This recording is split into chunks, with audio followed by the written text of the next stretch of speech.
So the Philippine president has been waging a war on drugs in his own country. Since he came to power, a lot of people have been killed in this war on drugs. So the UN and people in the U.S. want to start saying something to the president of the Philippines, where you will see a journalist try to come in on his moral high horse from America to tell this president about what he's doing in his own country. And I want you to hear exactly what this man says to this reporter. Let's go ahead and roll the clip.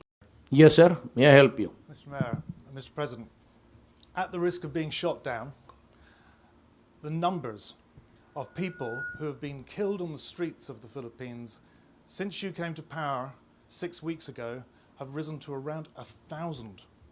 Now, I know you have been contemptuous of your critics, but they are accusing you of unleashing a national death squad. Where is this going to end? Because some are saying that the social fabric of the Philippines is at risk here. Good. That's a very good question. Because at the other past, in the distant past, no police was ever willing to really work and risk his life. You know, it was a practice before. That's why I said I take full responsibility. You know why? Because they are now encouraged and even brave enough to have a shootout. The standard practice in this system of government is that when you accuse him, they would always file a countercharge and say that there's due process or that they were unarmed and anything, any answer that could give a leverage. And ordinarily, and you can check this out, in the courts, they have to use that leverage against the poor policeman.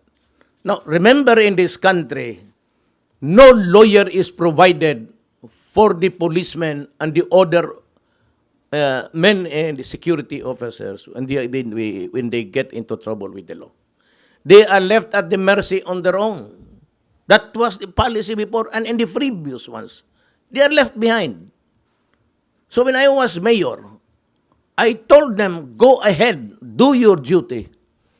But if you feel that you're in carrying out your duty, you will get killed. My God, shoot him first. And they were protected here, and there were cases filed, and I provided the lawyer. And for the time that they are suspended, that is why they are afraid. They face charges in court, then at the same time, when they are accused, they lose the job because they are suspended. And for the time that they are suspended, and the hearing of cases can take you to eternity, as low as it can ever be, the family is not without food. But with respect, sir, you as a lawyer know Yes. better than any of us how important this principle of innocent until proved Well, guilty is. Look, PDEA said 2 years ago, there are 3 million addicts in this country. That was the last figure. Nobody cared to find out. Now it's my time.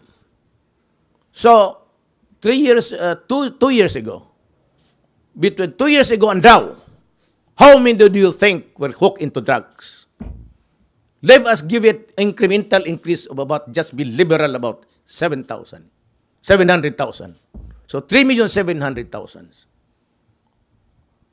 And the confirmed 600,000 now was surrendered and took the test for drug addiction.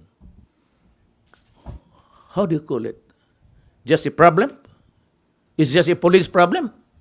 Or is it really a crisis for this country? It's not even epidemic, my friend.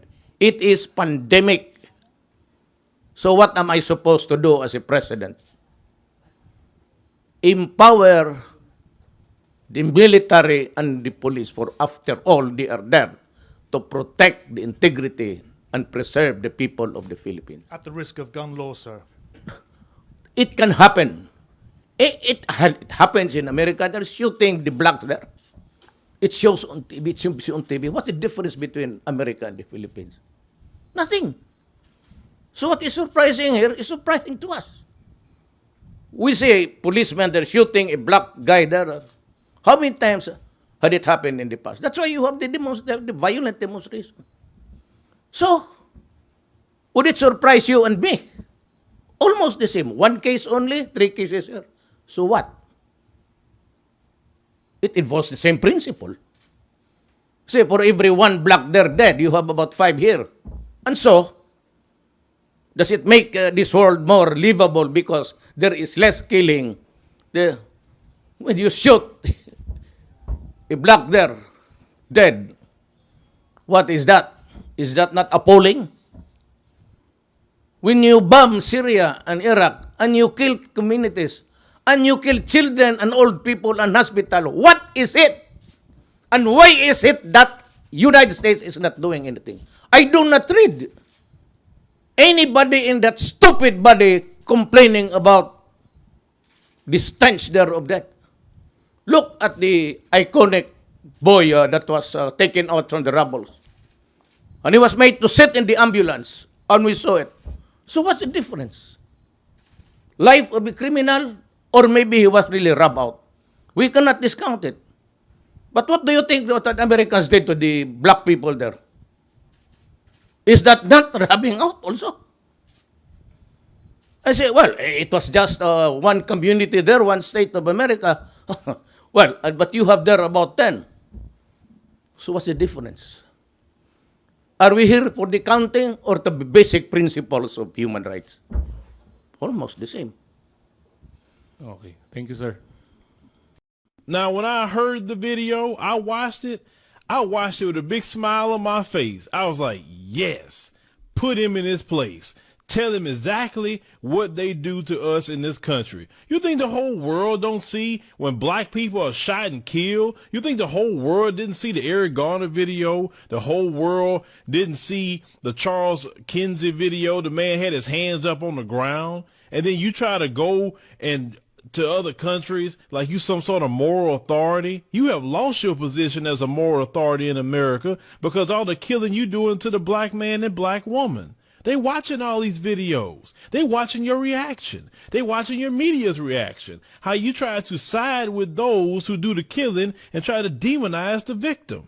So you can't go to nobody else's country and tell them what they should and should not be doing, who they should kill and who they should not kill. You did that mess to yourself. You heard the man talk about Syria with the little boy. You can't talk no more. You see, one thing about the internet, it connects us all. We can see everything in real time.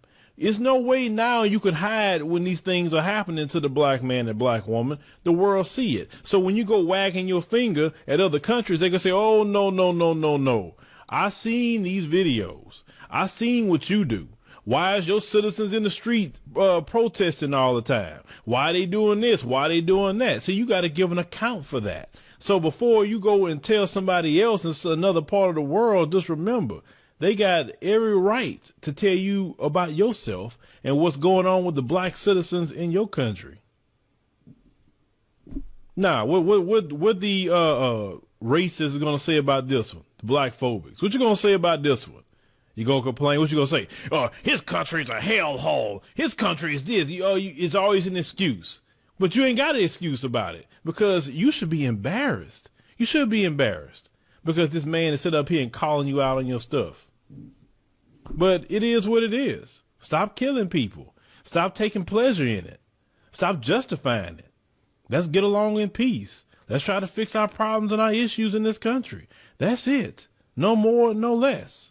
But as you say, we still gonna have this problem because this hate is taught in their households, and then in their household they teach that they're superior, they're better than people, and all this other stuff. So this is why this stuff continues, unfortunately.